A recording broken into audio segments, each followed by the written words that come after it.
The White House pulled the credentials from CNN reporter Jim Acosta after this ridiculous display at the White House on Wednesday.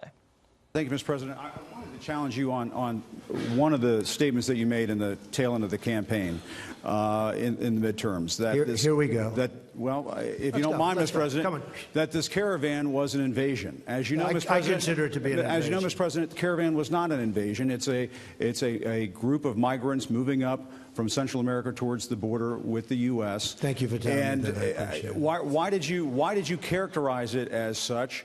Because I consider it an invasion. You and I have a difference of opinion. But do you think that you demonized immigrants in this election to try to keep them? I want them to come into the country, but they have to come in legally. You know, they have to come in, Jim, through a process. I want it to be a process, and I want people to come in, and we need the people. Your campaign. Wait. You know why we need the people, don't you? Because we have hundreds of companies moving in. We need the people. But your campaign had an ad showing migrants climbing over walls and so on. That's true. But they weren't actors. They're not going to be doing that. They weren't actors. Well, no, it's true. Do you think they were actors? They weren't actors. They didn't come from Hollywood. Right. These were people. This was an actual, it happened a few days ago.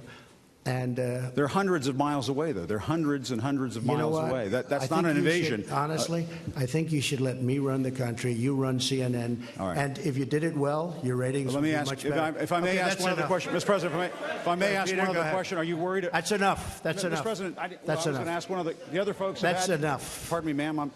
Excuse me. That's enough. Mr. President, I had one other question, if I may ask, on the Russia investigation. Are you concerned that you may have? I'm not concerned about anything with the Russian investigation because it's a hoax. That's enough. Put down the mic. Mr. President, are you worried about indictments coming down in this investigation? Mr. President. I'll tell you what, CNN should be ashamed of itself having you working for them. You are a rude, terrible person. You shouldn't be working for CNN. Joining me now with reaction, conservative filmmaker Dinesh D'Souza and media reporter for The Hill, Joe Concha. So I just want to start off, before we get to the whole arm push, whether it was or whether it wasn't.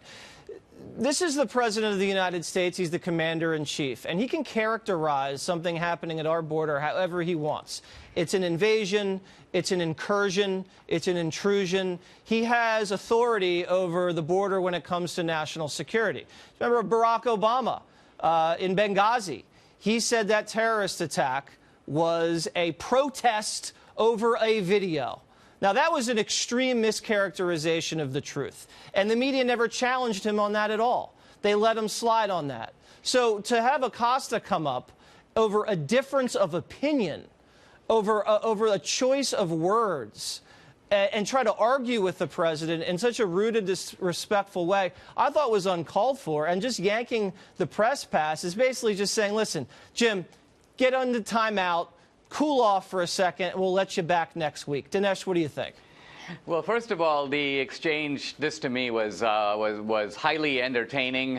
It reminded me of some of the skirmishes between Reagan and Sam Donaldson from the old days, except Reagan and Sam Donaldson were grown-ups. Now, the funny thing here, I think with Jim Acosta, I'd have to say, I'm looking at an overgrown infant. I don't know if this is medically possible, that you physically grow, but emotionally you remain an infant, and intellectually, because when you're an emotional infant, you want to grab something, you don't want to stop, you don't know enough, you want another cookie, another piece of candy, and you won't take no for an answer.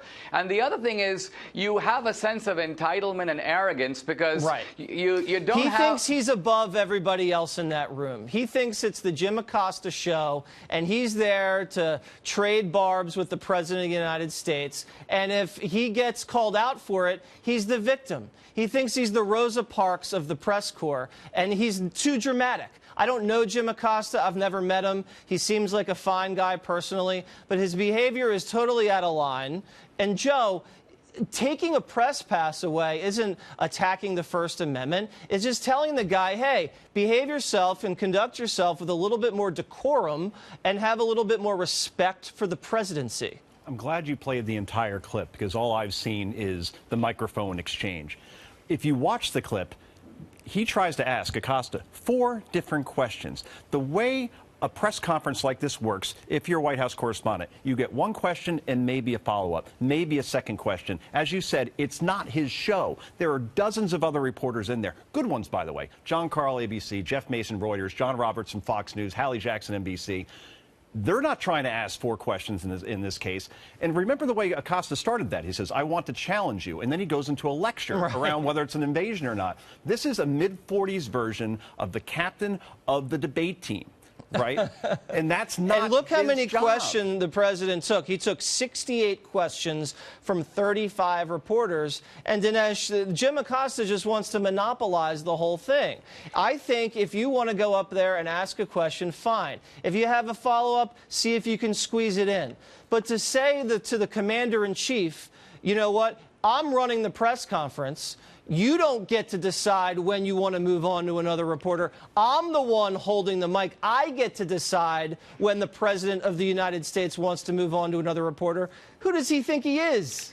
Well, I think what Trump finds maddening, and this explains the sharpness of the way Trump responded, is I think Trump recognizes that this same press corps, with Acosta in the lead perhaps, was just lapdog sycophantic to Obama. Right. And they are unremittingly hostile to Trump. Now, they have the right to do that, but to pretend that they're not doing that, to pretend that they're just being objective and, quote, doing their job, when the transparent bias, the agenda, is so obvious to anyone watching, I think that's what Trump finds They have maddening. no credibility because they treated both presidents totally differently. And then just lastly, real quick, I guess the White House is being accused of altering or doctoring that video or something like that. I don't know what they did or not. All I know is that if you look at it in real time, he has the mic in the one hand and he pulls his arm down on the woman's arm, and you can see it go down. So he's obviously provoking a physical confrontation. I don't even think it's even the point, really, what happened with the microphone. This is 2 years of Acosta doing this. It is built to this crescendo.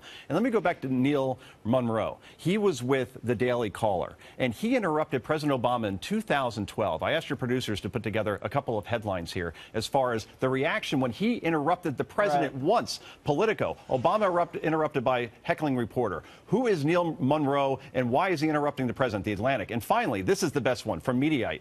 CNN White House reporter. Obama heckler let him sound passionate. That White House reporter wasn't Jim Acosta. I don't hear anybody calling Jim Acosta a heckler now. One man's heckler is another man's hero. All right, guys, I got to run. Thank you very much.